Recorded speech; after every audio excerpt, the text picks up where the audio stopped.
Yes, we are live now. Hello friends, this is Himanshi and welcome to let's learn. Discuss करेंगे EVS का session 10 है ये जिसको आप अपने आप में एक टेस्ट के रूप में ले सकते हैं, क्योंकि कंटेंट हम डिस्कस करते रहते हैं और बीच में फिर कुछ कुछ प्रैक्टिस क्वेश्चंस, जिससे आपको एटलीस्ट थोड़ा सा हल्का सा रिवीजन हो जाए, बीच में एक टेस्ट की तरह काम आ जाए कि आपने जो सीखा पिछले सेशंस में वो पेपर में किस तरीके से आता है पुराने पेपर्स के अकॉर्डिंग, और कैसे क्वेश्चन बन सकता है वहाँ से, और कितना आप समझ पाए, आपका कॉम्प्रिहेंशन कितना हुआ, कितना आप रख पाए दिमाग में, याद रह पाया। तो वो एक चीज़ है। बाकी इसके जो प्रैक्टिस सेशंस हैं वो अलग से चलेंगे जब कंटेंट कंप्लीट हो जाएगा। इसके अलावा बीच बीच में ये सेशंस चलते रहेंगे। स्टार्ट करते हैं। सभी को गुड इवनिंग, नमस्कार, राम राम, सत श्री अकाल, अस्सलाम वालेकुम, what ever you feel connected with. और सभी को गुड इवनिंग। बहुत बढ़िया। हाँ हाँ, बिल्कुल बिल्कुल देर लगी है, टेक्निकल प्रॉब्लम थी कुछ में भी थोड़ी सी।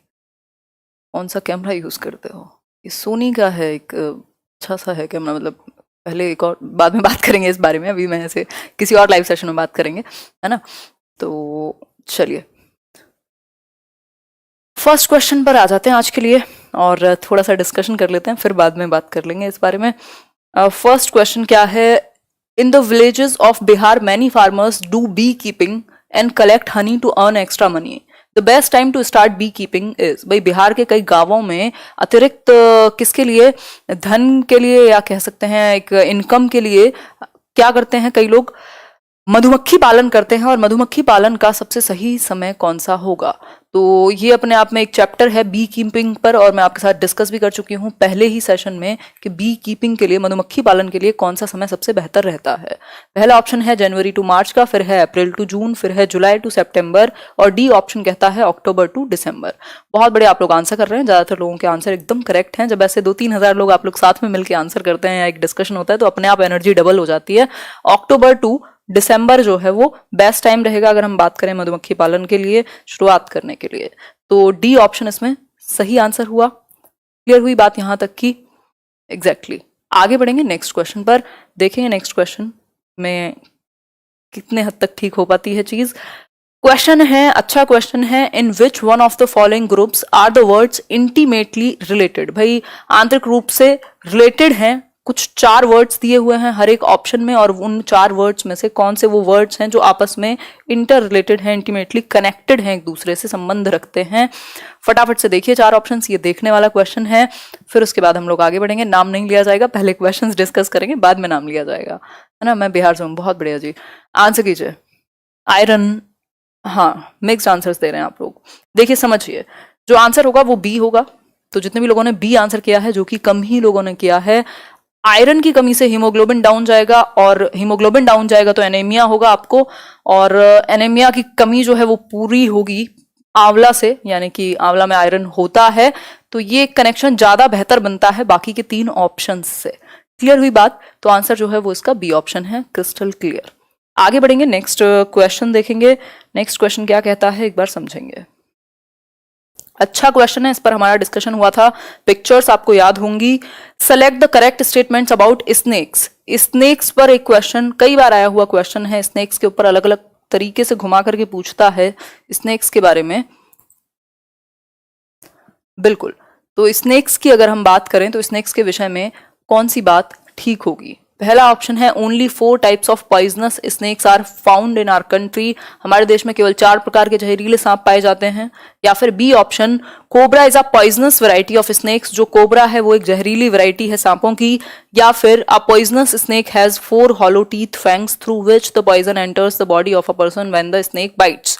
4 हॉलो टीथ होते हैं, फैंग्स जिनको हम कहते हैं। या फिर medicine for snake bites is made from the snake bites is made from the snake's poison. ठीक है, 2 बार टाइप हो गया है। Medicine for snake bites is made from the snake's poison, यानी सांप के जहर से ही बनाई जाती है सांप के काटने की दवाई। बिल्कुल ठीक बात है। एक चीज गलत है यहाँ पर, 4 हॉलो फैंग्स नहीं होते, दांत जो है वो 4 नहीं होते, 2 होते हैं। मैंने आपको ऐसे दिखाया भी था डॉट लगा करके। तो यही पॉइंट जो है गलत है। बाकी सिर्फ 4 प्रकार के जहरीले सांप पाए जाते हैं भारतवर्ष में। पॉइजनस वैरायटी है कोबरा, बिल्कुल सही है, और मेडिसिन जो है वो सांप की जहर से ही बनाई जाएगी। तो कौन सा सही हुआ? फर्स्ट, सेकंड और फोर्थ। फर्स्ट, सेकंड और फोर्थ मतलब ए ऑप्शन यहां क्लियर हुआ। फर्स्ट, सेकंड एंड फोर्थ की बात करता है जो। ठीक, तो ए ऑप्शन सही हुआ। क्लियर हुई बात? 4 प्रकार कौन से हैं स्नेक्स के जो पॉइजनस हैं, एक बार आप कमेंट करके बताइएगा, याद आए तो। नहीं तो आपके सामने ये प्रस्तुत किए जाते हैं। कोबरा है, कॉमन क्रेट है, रसल वाइपर है जिसको डुबोइया कहेंगे, और 100 स्केल्ड वाइपर है। पिक्चर में आप देख सकते हैं, ये है कोबरा, वो है आपका कॉमन क्रेट, फिर आपका ये रसल वाइपर, और लास्ट वाला जो है ये है 100 स्केल्ड वाइपर जिसको अफाई कह देते हैं, ये व्हाइट वाला। ठीक, तो ये 4 प्रकार हुए। अब आते हैं क्वेश्चन नंबर 4 पर। For making Madhubani paintings the artist use. Madhubani painting पर भी कई बार क्वेश्चन आया हुआ है। मधुबनी पेंटिंग की अगर हम बात करें तो ये किससे बनाई जाती है, फटाफट से बताएंगे आप लोग। पहला है specially made poster colours, poster colours से बनाई जाती है, या फिर एक अच्छी गुणवत्ता वाले पेंट से यानी फाइबर पेंट्स के द्वारा इसको तैयार किया जाता है, या फिर C option paints made by dissolving silver and gold. Silver और गोल्ड को मिला करके एक पेंट बनाया जाता है, मतलब क्या कहने। Coloured paste of powdered rice, जो पाउडर्ड राइस है उसका मतलब चावल का एक तरीके से पेस्ट बना करके उसमें कलर मिला करके, वो जो नेचुरल कलर्स हैं जैसे हल्दी हो गई, नील है, इसके अलावा और बहुत सारे फूलों के रंग, इन सब का इस्तेमाल किया जाता है मधुबनी पेंटिंग। और ये जो फेमस है ये मधुबनी जगह की वजह से है। आप में से कई लोग जरूर देख रहे होंगे मधुबनी से, जो कि बिहार में है, डिस्ट्रिक्ट है एक, हमने डिस्कस किया था। तो डी ऑप्शन यहाँ क्रिस्टल क्लियर है, बिल्कुल सही होगा। आगे बढ़ेंगे नेक्स्ट क्वेश्चन की तरफ, देखेंगे नेक्स्ट क्वेश्चन क्या कहता है हमसे। और क्वेश्चन नंबर 5 है, हु वॉज अल-ब्रूनी। कल ही हमने डिस्कस किया है अल-ब्रूनी के बारे में कि अल-ब्रूनी क्या है, उज्बेकिस्तान से आया था, और क्या था वो आप बताएंगे अभी। पहला ऑप्शन है, a Qutb Shahi ruled our country for about 40 years. एक कुतुब शाही शासक था जिसने 40 साल तक हमारी कंट्री पर राज किया। या फिर B option, a trader from Afghanistan who came to study the dry fruit markets of our country. Afghanistan से आया था जो ड्राई फ्रूट्स की मार्केट को समझने आया था भारत की। या फिर C option, a traveller from Uzbekistan who wrote a book which is helpful to know the past of our country. एक ट्रैवलर था उज्बेकिस्तान से आने वाला जो जिसने किताब लिखी हमारी कंट्री के बारे में, यहाँ के आर्किटेक्चर के बारे में बात की थी। ये कल हमने बहुत अच्छे से डिस्कस किया था कि जो चबूतरेज हैं, यहाँ चबूतरा जो बनते हैं उठा करके, और कैसे जो आर्किटेक्चर है यहाँ की, जो लेक्स हैं, इन सब के बारे में उसने बात की थी। और ये उज्बेकिस्तान से आया था अल-ब्रूनी।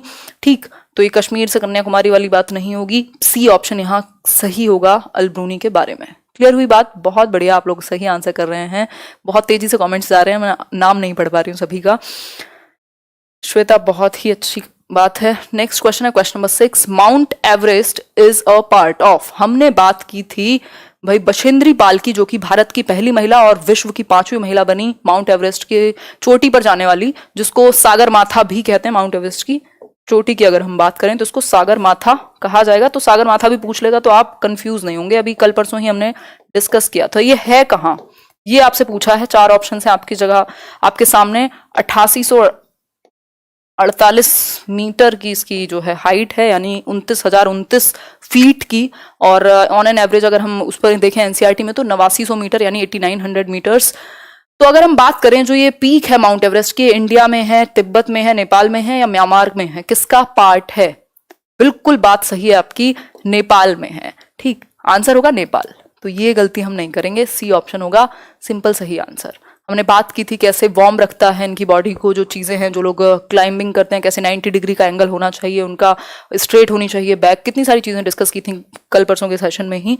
तो वो सेशंस आप देखिए, रिवाइज कीजिए और क्वेश्चंस को सॉल्व कीजिए घर पे बैठ के प्रीवियस ईयर उठा करके। नहीं तो मैं तो करा ही रही हूँ जितना भी हो सकता है। क्वेश्चन नंबर 7 है, the name of the scientist who first peeped into a mosquito stomach and proved that mosquitoes spread malaria and for his research was awarded Nobel Prize in Medicine in December 1902। 1902 में इनको क्या मिला? Nobel prize मिला इस चीज के लिए कि उन्होंने ये पता लगाया कि जो मलेरिया है वो बैड एयर यानी बुरी हवा से नहीं होता है, जैसा कि पुराने लोग मानते थे। ये एक मच्छर के काटने से होगा जो कि फीमेल एनोफिलस है। उसके पेट में इन्होंने झांक करके देखा, peeped into that mosquitoes stomach, और जिससे इन्होंने पता किया कि मलेरिया एक मच्छर से होने वाली बीमारी है, फीमेल एनोफिलस से, एक सिंगल सेल पैरासाइट से। ठीक, बताएं एक बार, प्लाज्मोडियम कहेंगे जिसको। ये सारी चीजें रिवाइज हो रही होंगी, जिन्होंने सेशन देखा है उनको याद आ रहा होगा। नाम क्या है इनका? Gregor Mendel, sorry Gregor Mendel नहीं होगा, ग्रेगर मेंडल तो लॉज ऑफ हेरिडिटी दिए हैं, इनको हेरिडिटी के जनक कहा जाता है। इनका नाम है रोनाल्ड रॉस। इनको इस चीज के लिए क्या मिला था? नोबेल प्राइज मिला था 1902 में। एक ब्रिटिश मेडिकल रिसर्चर थे, ठीक, रोनाल्ड रॉस। पिक्चर भी इनकी आपको दिखाई थी मैंने। आगे बढ़ेंगे नेक्स्ट क्वेश्चन पर। इतने आप लाइक शेयर कर सकते हैं अगर ना किया हो तो। क्वेश्चन नंबर 8 है, रजत said to his friend, I cannot play because I am down with fever. I passed through a cycle of shivering, fever and headache and finally sweating. After my blood test, doctor prescribed me a bitter medicine Rajat might be suffering from. रजत की बात हो रही है और रजत ने कहा अपने दोस्त से, भाई मुझे जो बुखार आया, बहुत ज़्यादा ठंड लगी मुझे और शिवरिंग हुई और उसके बाद क्या कहेंगे, बहुत तेज फीवर था, ये कुछ कुछ उसने क्या बताए, सिम्टम्स बताए, मतलब उसको ठंड लगी, फीवर से हेडेक हुआ बहुत ज्यादा, पसीने आए, रिगर, और उसकी बात की थी ना हमने ठंड की, कोल्ड एंड रिगर होते हैं इसमें, किसमें, मलेरिया है ये, ठीक। और मलेरिया की दवाई के बारे में भी हमने डिस्कस किया था, क्या, सिनकोना बार्क, सिनकोना बार्क, कुनैन, कुनैन कहेंगे, हाँ, कुनैन की छाल से बनेगा, यानी सिनकोना बार्क की ट्री से दवाई बनाई जाती है, वो जो अभी इंडिया एक्सपोर्ट कर रहा था, आई थिंक यूएस को, या पता नहीं, न्यूज में है ये दवाई आजकल, उसमें भी यूज की जा रही है।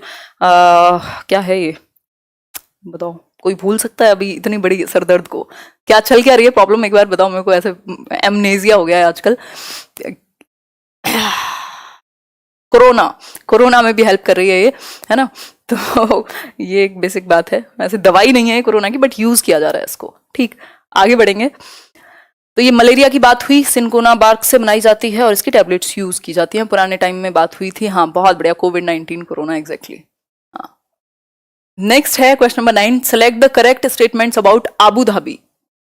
नजर लगाई आप लोगों ने, ऐसे मेमोरी अच्छी है, मेमोरी अच्छी है, हो जाएगी ठीक, खैर मेमोरी को कोई प्रॉब्लम नहीं है, ये हैंग किया हुआ है मैंने सिस्टम। आबू धाबी के बारे में आपको सही स्टेटमेंट चूज करना है। It is located in desert area, मतलब रेगिस्तानी इलाके में स्थित है।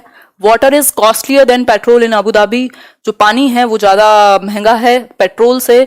या फिर Arabic is the local language here, Arabic भाषा, अरबी भाषा बोली जाती है। Money used in Abu Dhabi is called दिनार। आंसर कीजिए चूज करके, इसमें आपको थोड़ी सी अपनी मेमोरी का इस्तेमाल करना पड़ेगा, जो हमने डिस्कस किया था उसमें से। इतने में पानी का इस्तेमाल करती हूँ मैं, दिमाग को ऑक्सीजन मिलेगी तो कोविड-19 नहीं भूलूंगी। इसको तो जनरेशन्स नहीं भूलेंगी हमारी, तो मैं कैसे भूल सकती हूँ। बहुत बढ़िया।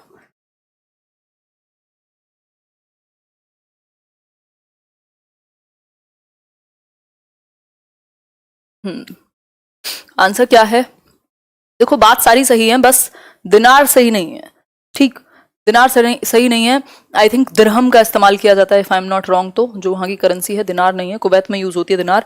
तो इसके अलावा जो बात है बाकी सारी सही है। अरेबिक है लैंग्वेज, आबू धाबी में पेट्रोल जो है सस्ता है ऑब्वियसली, और डेजर्ट एरिया है, ये भी हम जानते हैं। तो ABC सही है, यानी कि 1, 2 और 3 सही है, यानी डी ऑप्शन यहाँ पर सही होगा। बाकी का जो लास्ट वाला है उसको हम इग्नोर कर जाएंगे, ठीक है। बात क्लियर हुई बात, आगे बढ़ें, नेक्स्ट पॉइंट देखते हैं। क्वेश्चन नंबर 10 है और ये आज के लिए लास्ट है। Glass jars and bottles are dried well in the sun before filling them with pickles. भाई जो ग्लास के जार्स हैं, यानी कि कांच के जो जार हैं, बर्तन हैं, जिनमें आप क्या भरते हैं, अचार भरेंगे। अब इस अचार को भरने से पहले इनको धूप में सुखाया जाएगा, इन ग्लास जार्स को। इसका रीजन क्या है? पहला ऑप्शन है to remove the dust from them, dust हटाने के लिए। डस्ट तो धूप में लग भी सकती है हवा के थ्रू। या फिर to remove the moisture completely, आप जो नमी है उसको पूरी तरह से हटाना चाहते हैं। या फिर टू मेक पिकल्स टेस्टी, यानी कि आप अचार को जो है स्वादिष्ट बनाना चाहते हैं। या to increase their temperature. Answer कीजिए, ये तो बहुत ही बच्चा क्वेश्चन है। 3,500 लोग देख रहे हैं और सिर्फ 2,000 लोग हैं जिन्होंने लाइक किया है। ये 1,500 लोग, मतलब क्या, कहाँ लाइक लेके जाओगे क्या? कहीं काम नहीं आएगा, ये यहीं काम आ सकता है बस। आंसर क्या होगा? To remove the moisture completely. भाई जो नमी है वो खत्म हो जाएगी धूप के कारण, इसलिए इसको जो ग्लास जार्स हैं उनका इस्तेमाल किया जाता है। धूप में रख करके सुखाया जाता है, जिसमें भी अचार डाला जाता है। पहले आपने घर में भी देखा होगा होते हुए कभी भी। तो इससे नमी खत्म हो जाएगी पूरी तरीके से, मॉइस्चर उसमें बाकी नहीं बचेगा, क्योंकि अगर मॉइस्चर हुआ तो अचार खराब हो जाएगा, ठीक। तो ये एक बेसिक बात हुई। आउट ऑफ 10 आपने कितने तीर मारे, आप आज कमेंट सेक्शन में जरूर बता करके जाएंगे। इसके अलावा टेलीग्राम पर ये PDF डेली मिल ही जाती है आपको, लेट्स लर्न स्क्वाड अगर आप सर्च करते हैं तो चैनल मिल जाएगा। सब्सक्राइब करना है और कुछ भी नहीं करना है, ठीक। और ये बाकी अगर आप सोशल मीडिया पर हैं तो आप जुड़ सकते हैं। तो आउट ऑफ 10 कितने ठीक हुए हैं वो आप कमेंट करेंगे। 9, 10, हाँ 10/10 भी आने चाहिए। ये तो डेली हम लोग डिस्कस कर रहे हैं। डिफिकल्टी लेवल बहुत ज़्यादा मैंने रखा ही नहीं था आज, और क्वेश्चंस ज़्यादा रखेंगे, सेशन और बड़ा कर देंगे, उसकी दिक्कत नहीं है। बट अभी बीच बीच में चलने दो, मतलब मुझे टाइम लगेगा थोड़ा सा भी ठीक होने में। चीज़ें बहुत स्पीड में नहीं चल रही हैं आजकल। हाँ बिल्कुल बिल्कुल, बहुत बढ़िया उषा जी, सही है। हाँ 9 बजे का ही टाइम है, और 2-4 मिनट इधर उधर हो ही जाती हैं आते आते। नाम बोल दो प्लीज, नाम तो मेरा बस चले आप सभी का बोल दूं मैं, तारंग शर्मा जी, मान लेना बोल दिया सभी का। Thank you for such amazing question, धन्यवाद। 10 out of 10, बहुत बढ़िया सरिता। चलिए ध्यान रखिए अपना और सेफ रहिए, चीजें बेहतर होंगी, है ना। हम सभी बाहर निकलेंगे एक दिन, और थोड़ा ध्यान पहले से ज्यादा रखेंगे, ऐसे हाथ वाथ नहीं मिलाया करेंगे अगले 1 साल तक भी। चलो फिर टेक केयर, ध्यान रखो। अच्छा हाँ, एक और चीज, वो जो क्वेश्चन था ना वो फिश वाला, उसमें एक तो ऑक्सीजन आंसर रहेगा, और दूसरा जो एक डिप्लीटेड इन ऑक्सीजन होगा उसमें खनिज भी रीजन है, बट हम ऑक्सीजन के साथ जाएंगे क्योंकि बोर्ड ने ऑक्सीजन ही माना था, और ऑक्सीजन ज्यादा इंपॉर्टेंट होगी, डिप्लीट होगी। खनिज की बात तो बाद में आएगी, अगर ऑक्सीजन नहीं रहेगी तो जी नहीं पाएगी मछली, तो ऑक्सीजन इंपॉर्टेंट है। और दूसरा वो बरगद वाला जो था उसको भी ठीक कर लेना, उसमें जो आंसर है वो था उसका बेसिकली रूट्स अंडरग्राउंड भी होती हैं, बट उसमें स्टेम में नहीं फूड स्टोर होता, वो वाली एक चीज थी। तो उन दोनों क्वेश्चंस को ठीक कर लेना, पुराने क्वेश्चंस थे, बाकी मैं उस वीडियो के नीचे अपडेट भी कर दूंगी। चलिए धन्यवाद, गुड नाइट, टेक केयर, कल मिलते हैं 9 बजे।